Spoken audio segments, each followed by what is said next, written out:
So I've noticed that a lot of people are talking about this crisis as an opportunity for a new perspective.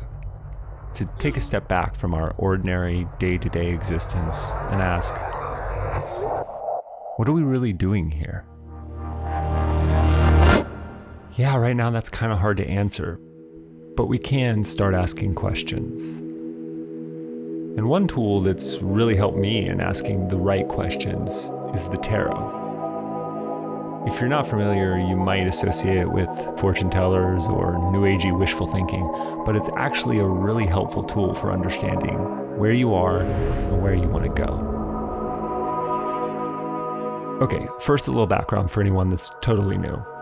The 15th century ancestor of modern playing cards, the tarot deck is comprised of 4 suits of 14 cards each, plus 22 major cards or trumps, each depicting a different archetype or stage in the fool's journey from ignorance to awakening to true self-realization.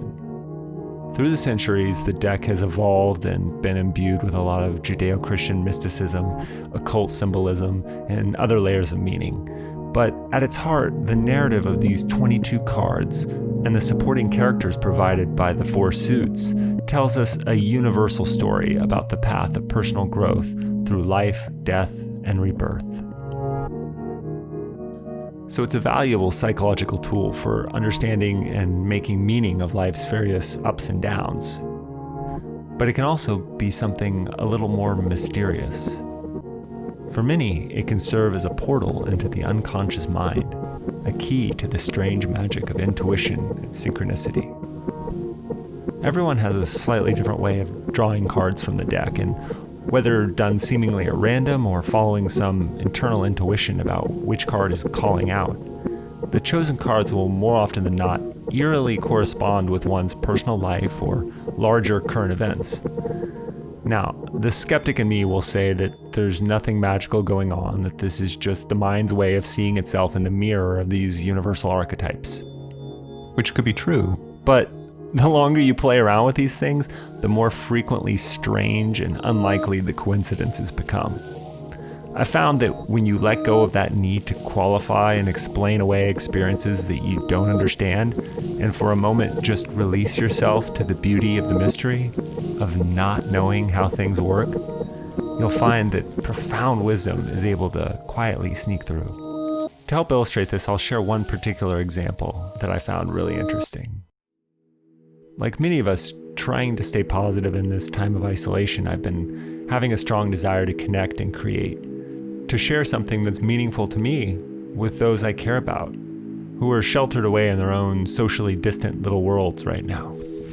So I pulled out my tarot deck, shuffled it up, and asked, what do I need to share? Then I pulled a card. And this is honestly the card that came up. The Tower. Yeah, if you're not familiar, just look at it. This is not a difficult one to interpret. It's all right there.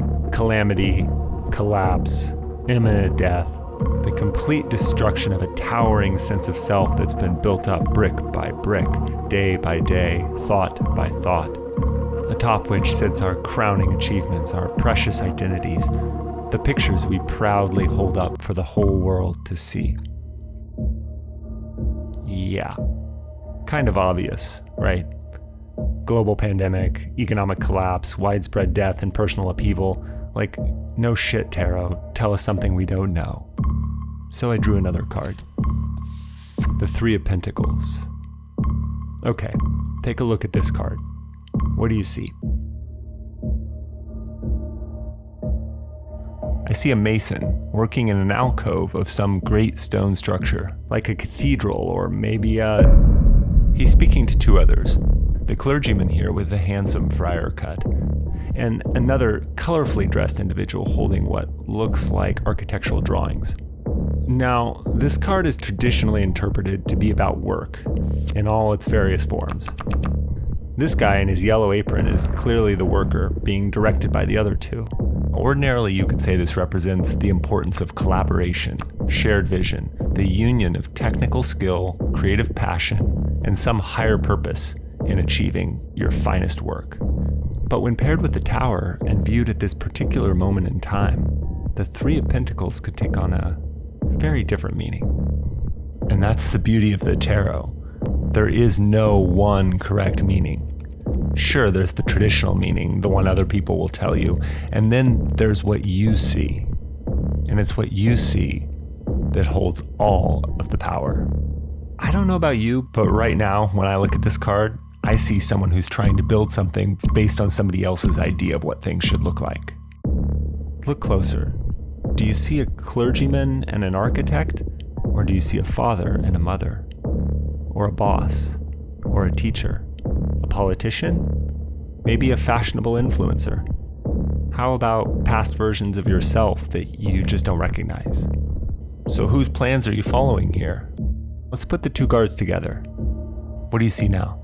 Do you see the value of hard work and collaboration? Or do you see yourself, hammer in hand, chiseling away at some ornate facade, clearly not of your own design, in a tower that is literally about to collapse? Do you think the hammer could possibly be put to a better use? Now look again at the tower. Ordinarily, I'd see a bolt of lightning striking down the metaphoric crown, but perhaps in our current situation, it's the other way around. Maybe it is the crown, the corona, which is actually serving as the divine wrecking ball. So what do we make of this all? Here's the thing. In the story of the tarot, the tower is not the end. It's a painful but necessary stage in the process of personal and collective development. The old buildings must come down to make way for the new. The fire must clear the land to allow for fresh growth.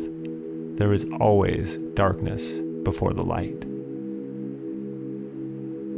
So, my friends, right now, in this moment of uncertainty, where it seems as if all might fall, ask yourself, where is my work? Whose plans am I following? And truly, what am I on this earth to share? These are not easy questions, but if you keep asking, the answers will come, and they will form the foundation upon which we construct the future, our future. The time has come to lay down the chisel and pick up the hammer. I wish each and every one of you the peace and clarity that comes after the fall. And if you only remember one thing, remember this: be wary of the crown, but don't fear the tower.